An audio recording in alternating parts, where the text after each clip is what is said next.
बड़ी सीधी सी बात है, ऐसा हो क्या रहा है? जैसे वो मछली परिवार था, यासीन मछली भोपाल वाला, ये जो ड्रग स्मगलर जो ड्रग का कारोबार करते हैं, ये बड़े सेकुलर होते हैं, ये किसी पार्टी के नहीं होते, ये सत्ताधारी पार्टी के फट से करीब पहुंच जाते हैं। वो सत्ताधारी पार्टी, वो कोई भी हो, सांसद कोई हो, उससे उनका कनेक्शन बन जाएगा, विधायक कोई होगा उनका कनेक्शन बन जाएगा, मंत्री कोई होगा उससे कनेक्शन बन जाएगा, और उसमें फिर उनको थोड़ा मार्केट कर लेते हैं, थोड़ा एक आध गाड़ी वाड़ी दे दिया, एक आध फार्म हाउस दे दिया, एक आध ये दे दिया, वो दे दिया, एक आध फ्लैट दे दिया, कुछ कर दिया। उनके बहुत बड़ा आरोप लगा रहे हैं उनके सफेद पोस्ट पे। अरे भैया, मैं ये कह रहा हूँ, और एक के पे आरोप नहीं लगा रहे हैं, केवल सफेद पोस्ट पे ये आरोप नहीं है, आरोप उस वर्दी वाले पे भी है जो कार्रवाई नहीं कर रहा, जिसको सब पता है। मैं आपको क्या कह रहा हूँ, वो वर्दी वाला मजबूर है, वर्दी वाला मजबूर है, वर्दी वाला करता है, उसको खतरा रहता है मेरा ट्रांसफर हो जाएगा। कुछ वर्दी वाले मिल भी जाते हैं, पैसा मिल जाता है, लेकिन मैं कुछ ऐसे वर्दी वालों को जानता हूं, डर उनके मन में है कि अगर कुछ करूंगा ट्रांसफर हो जाएगा। दूसरा, मुझे आपने बोला नपुंसकता का, आपके पास कोई पैमाना है या कोई प्रूफ है या कोई केस है? मैं ऐसे परिवार को जानता हूं, ऐसे परिवार को जानता हूं जहां पे लड़का इंजीनियरिंग करने गया, उस तब तक बिल्कुल सही था, 4-5 साल के बाद इंजीनियरिंग करके आया, बोला शादी नहीं करूंगा, अब फिर जब और गहन जांच हुई तो पता चला शादी के योग्य नहीं बचा। तो क्या ड्रग्स की वजह से वो नपुंसक और वो ड्रग की वजह से नपुंसक हुआ है, ये प्रूफ हो चुका है? ये परिवार बता रहा है, वो परिवार बता रहा है। हो सकता है हमारा आपका वीडियो जब वायरल होगा ना, लोग देखेंगे, तो हो सकता है मुझे 10-20-50 परिवार का और हमारे पास फोन आ जाए। तो इसलिए आपने उसको नाम दे दिया ड्रग्स जिहाद? बिल्कुल। अरे भैया, जब ड्रग बेचने वाले एक कम्युनिटी के और ड्रग सारे लेने वाले एक कम्युनिटी के, तो ड्रग्स जिहाद नहीं तो और क्या है ये?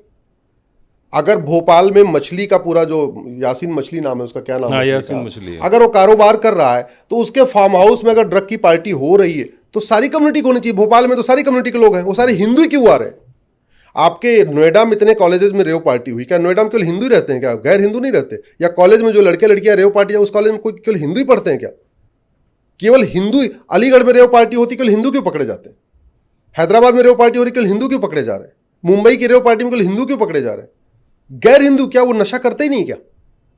और अगर नहीं करते तो भाई फिर इस पर रिसर्च होना चाहिए कि हिंदू क्यों नशेड़ी हो रहे हैं, फिर तो इस पर रिसर्च होना चाहिए।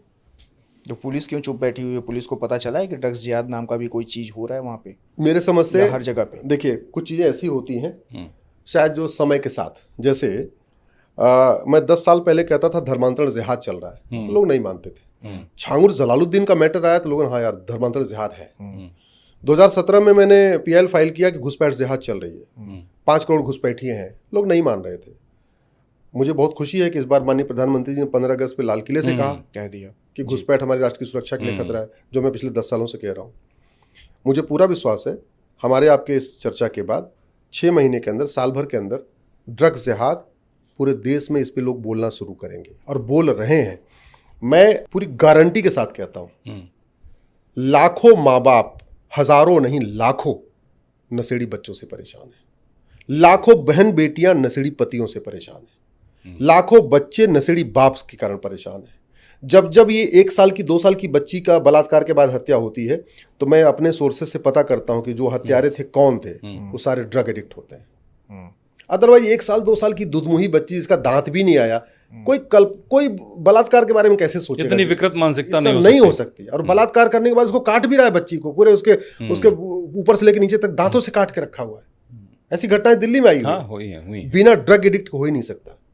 ये हमारी पूरी किसी भी देश को बर्बाद करने का 2 तरीका है। एक तो उसके ऊपर रूस और वो यूक्रेन जैसा वार शुरू कर दो, परमाणु बम गिरा के उसको अपने कब्जे में ले लो, जो भी मिसाइलें गिरा के। दूसरा क्या तरीका? दूसरा सबसे अच्छा तरीका है, उसकी यंग जनरेशन को बर्बाद कर दो। यंग जनरेशन बर्बाद कर दो, देश खत्म। आपका जो बच्चा साइंटिस्ट हो सकता था, जो अच्छा आर्किटेक्ट हो सकता था, जो अच्छा इंजीनियर हो सकता था, जो अच्छा डॉक्टर हो सकता था, जो कुछ नया रिसर्च करता, कुछ नई चीजें लाता, वो बड़ा बिजनेसमैन हो सकता था, कारोबार बढ़ा सकता था, वो आपका ड्रग एडिक्ट हो गया। अब जो आप बता रहे हैं 15 से 25, वो तो पूरा यंग जनरेशन ही एकदम एग्जैक्टली। आपने जब 15 से 25 को खत्म कर दिया, तो फिर बचा क्या? 15 से 25 बाद बचा क्या आपका? और बड़े प्लान्ड वे में। और अब वो जैसे पंजाब में इन्होंने इस ड्रग को भी अलग अलग तरीके से यूज किया गया। पंजाब में ड्रग को यूज किया गया धर्मांतरण कराने के लिए। अच्छा। पूरा पंजाब का कन्वर्जन ड्रग के बल पे हुआ है। अच्छा। भाई किसी को आप नशेड़ी बना दो, कन्वर्ट कर, उसको कन्वर्ट, जब उसको कुछ नशेड़ी हो गया तो उसके लिए हिंदू और गैर हिंदू का क्या फर्क क्या पड़ता है? जब उसको कुछ करना नहीं, पूजा पाठ करना नहीं है, सुबह उठना नहीं है, नहाना धोना है नहीं, कुछ मंदिर जाना ही नहीं है, तो इधर से उधर होने में उसको क्या दिक्कत है? पूरा पंजाब नशे के दम पे कन्वर्ट किया है। और ये जो मैं आपको बता रहा हूं, और ये जो ड्रग का पैसा आ रहा है, मेरा सवाल यही था आपसे कि इतना बड़ा आप जो बता रहे हैं, इसके पीछे नेक्सस क्या है? पैसा कहाँ से आ रहा है? हम एक आदमी के अकाउंट में 10 लाख रुपया, 5 लाख रुपया, 2 लाख रुपया आता है, सरकार उसके घर खोद देती है पूरा, और किसी के पास अरबों करोड़ों रुपए आ जा रहे हैं और उसको कोई एजेंसी को कुछ पता नहीं चल रहा है। क्या नेक्सस है इसका? ये देखिए, एक तो ये हो रहा है कि जो ड्रग का कारोबार चल रहा है उसमें मिली भगत है। ड्रग का कारोबार इसलिए भी चल रहा है कि हमारे कानून महाघटिया है, कानून का खौफ ही नहीं है। सिंगापुर में एक व्यक्ति गया था 1 किलो गांजा लेके, वो भी भारत का ही था। अच्छा। यहाँ बेचता होगा, उसको सोच रहा सिंगापुर में बेच लेंगे, उठा के फांसी दे दिया। सिंगापुर में पहले ये था देखते ही गोली मारने का देश था, और ये 1990 तक चला है कि ड्रग मिलेगी तो जांच वांच नहीं होगी, गवाह नहीं, निपटा दो, और वो तारीख पे तारीख नहीं, गवाहों के बयान और फलाना ठिकाना ना, कुछ नहीं, पुलिस गोली मार देगी। उसके बाद फिर कुछ हंगामा हुआ, so called human right activist सामने आए, तो उन्होंने कानून बना दिया कि भाई ठीक है, देखते गोली नहीं मारूंगा, फांसी दे देंगे। अच्छा। कानून बना दिया। हाँ। सिंगापुर में क्या मजाल कि कोई 100 ग्राम गांजा लेके चला जाए।